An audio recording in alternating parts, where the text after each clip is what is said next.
Tu étais dans quelle activité en France à tel point tu as eu un compte bloqué qui t'a permis de te lancer dans des affaires? Tu as hérité ça d'un divorce, mais tu étais dans des affaires? Donc j'ai fait 11 ans d'ancienneté dans la restauration où je travaillais. J'ai fait 11 ans, donc du coup, j'ai pu économiser de l'argent. À quel poste? Tu étais cuisinière? Non, j'étais caissière. Dans la restauration rapide, dans les fast-food. D'accord. Tu étais caissière? Tu ne piquais pas dans les caisses pour faire ce compte bloqué là? Vous venez te donner, non?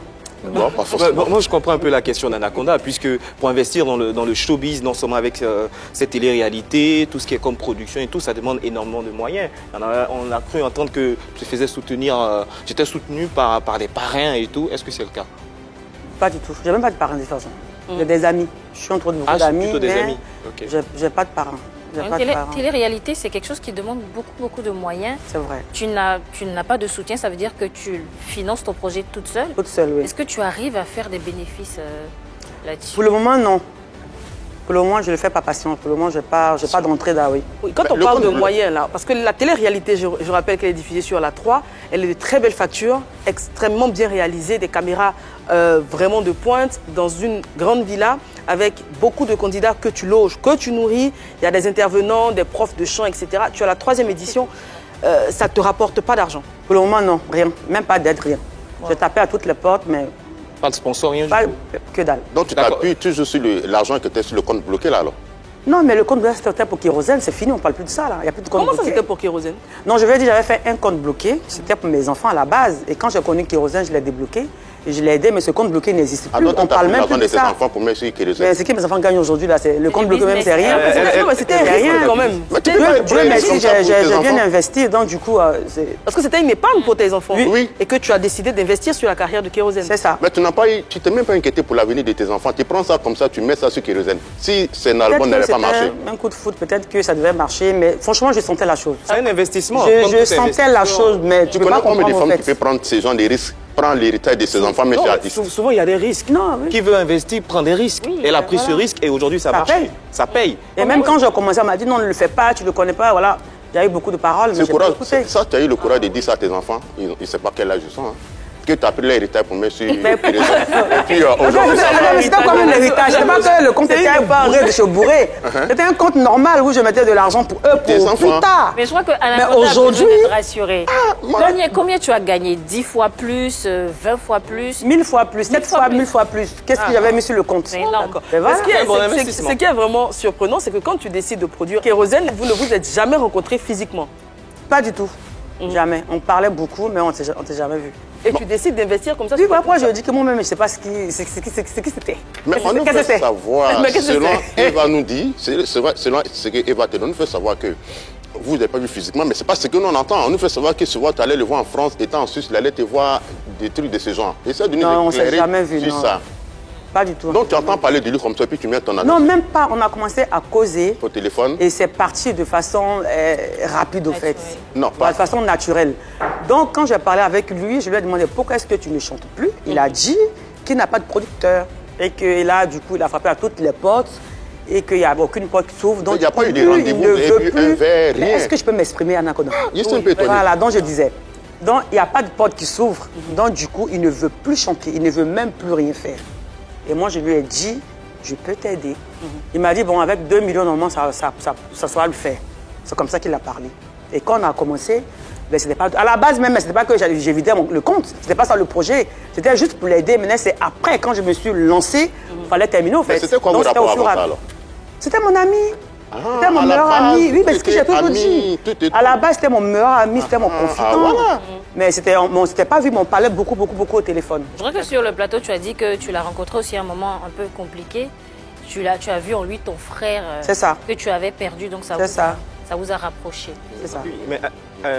Oui, mais à la longue, on constate que Kérosène, finalement, c'était le cheval gagnant. Parce que tout s'est bien passé. Et aujourd'hui, c'est le prix Mute d'Or. On a été le prix Mute d'Or de la précédente édition, l'édition 2021. Et il y a eu tellement de bruit autour du lot, notamment la villa. Comment tu avais vécu tout ça? Quand tu m'as donné la villa? Oui. Ben, j'étais contente. Je ne m'attendais pas à ça. Il m'a dit, je suis dans la villa, j'étais contente. Mais je sais que Kérosène, il est comme ça de toute façon. Il est comme ça. Donc ça ne m'a pas trop étonné, quoi. Après mais la récompense, là, ça ressemblait à une récompense de monsieur, madame. C'est comme ça que tu vois ça. Seulement, je vois plutôt une personne reconnaissante. Non, mais c'est vrai, Emma, également, qu'il y a beaucoup... Ça, tu les as entendus, tu les entends tous les matins. Oui, mais ça parle, ça continue de parler. Il y a beaucoup de rumeurs, beaucoup de choses qui se disent autour du duo Emma Dobré-Kérosène. Il se dit qu'au-delà donc de la collaboration artistique, il y a d'autres collaborations.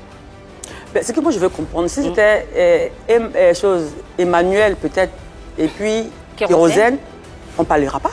Emmanuel, 2 hommes en fait. Ouais, genre je veux dire, voilà, d'accord. Mais comme là c'est Emma, ça parle. Pourquoi ça ne parle pas, c'est une femme?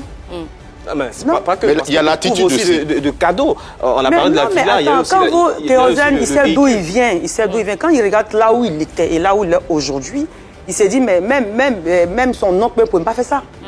Voilà. Et une personne qui ne te connaît même pas, qui investit en toi comme ça, et aujourd'hui, tu as tout ce qu'il faut, mais tu te dis, mais cette personne, ton petit Dieu sur terre. Donc tu lui donnes tout pour lui faire plaisir, c'est tout. Ça t'arrive d'avoir des scènes de jalousie quand il est... Pourquoi? Pour qui? Je demande pour lui. Pas du tout. Comme une fois je t'ai demandé si tu as mis à sa femme, tu dis non, tu n'es pas mis à sa femme, tu ne la connais pas. Mais non, je n'ai pas mis à sa femme. Mais je suis ami à Kérosène. Peut-être ami à sa femme. Est-ce que Kérosène est ami à mon copain? Tu as copain? Attends, tu m'as vu en quoi là? Ah, je sais pas. C'est une femme, non? Souvent dans mon milieu. Tu m'as vu en quoi? Souvent dans mon milieu, là, si vous n'avez pas d'homme. Pourquoi? Mais toi, tu t'es fan de moi, non? Voilà. Tu es parti où? Okay. Tu me draguais pas, toi? Et puis en plus, il est passé par Baba Mouna. Avec Serge. Anaconda. Il n'est même pas venu en face me parler en plus. C'est passé où? Quoi, tu as oublié ça? Ou bien tu n'es plus? Elle me rappelle des choses que je me rappelle. Quand elle était fan de moi. Mais il ne me l'a jamais dit en face. Il est passé par Baba Mouna pour me dire ça. Tu n'as pas été intéressé? Non, moi j'ai voulu que lui vienne me le dise en face. Qu'il soit un homme, mais n'a pas pu. Et s'il faisait? Il va se rattraper. Ça allait être quoi? Poteau. Alors, pour revenir à la question, pour être un peu plus sérieuse, pour revenir à la question d'Anaconda, tu es très proche de Kérosène, vous travaillez ensemble depuis des années, et tu dis que c'est ton meilleur ami. Donc, au-delà même de la collaboration, en tant que meilleur ami, tu devrais connaître quand même sa femme. Je la connais, mais ce n'est pas ma copine, ce n'est pas mon amie. Sinon, je la connais. Vous vous fréquentez? Non. Non, puisqu'elle ne vit même pas ici. Ah, d'accord. Mais je pense que lors du concert de Kérosène, elle était présente, non? Le récent concert de Kérosène. Je sais pas. Au Palais de la Culture de... Non, je sais pas, je n'ai pas fait attention. Moi, j'étais en brouillon. Moi, je travaille là. Il y avait beaucoup de stress aussi. Ben oui, hein. Et puis, c'était reposé sur mon épaule, donc je n'avais pas le temps de regarder qui est là, qui n'est pas là. De toute façon, tu dis que tu es embrouillé, tu n'as pas le temps, tu travailles beaucoup là. Est-ce que tu as le temps pour tes enfants?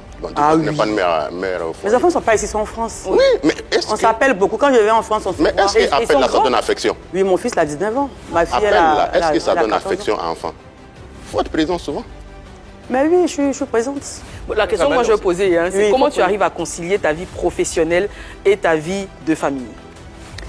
Ma vie de famille, ici à Abidjan, je n'ai pas de vie de famille. Mais si on veut parler de mes enfants, Dieu merci, je suis tombée sur un homme vraiment parfait. Je n'ai pas dit parfait, mais un homme qui est vraiment bien et qui prend vraiment soin de ses enfants. Il ne dit pas non, comme votre maman, c'est Emma Dobré. Donc voilà, il prend soin de ses enfants. Donc, ce côté, la gâte. On ne sait jamais. Ce côté, je n'ai pas de problème. Ils ont besoin de moi, je suis là. À chaque fois que je vais en France, parce qu'à la base, je réside en France, donc je mets papier, donc je peux aller en France quand je veux. Et quand je vais en France, je les vois. Donc ce côté, on n'a pas de problème. Puis ils ne sont pas des enfants.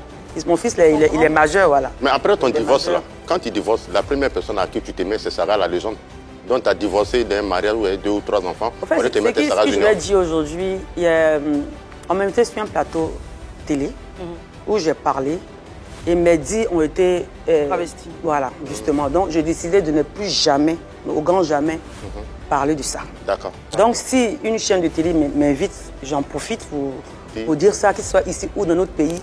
Je ne veux plus qu'on me pose question sur ça. Non, d'accord. Donc, je ne veux même pas répondre à ça. Non, tu ne réponds pas. Mais le truc, c'est que... Quand je me suis séparée du père de mes enfants, je suis allée chez une autre personne. C'est pas lui, voilà. Je ne sais pas. En tout cas, je ne sais pas... Voilà, là, ici, c'est que quand tu divorces, tu ne te mets pas à Saga Junior. Et si on... Je me mets avec toi.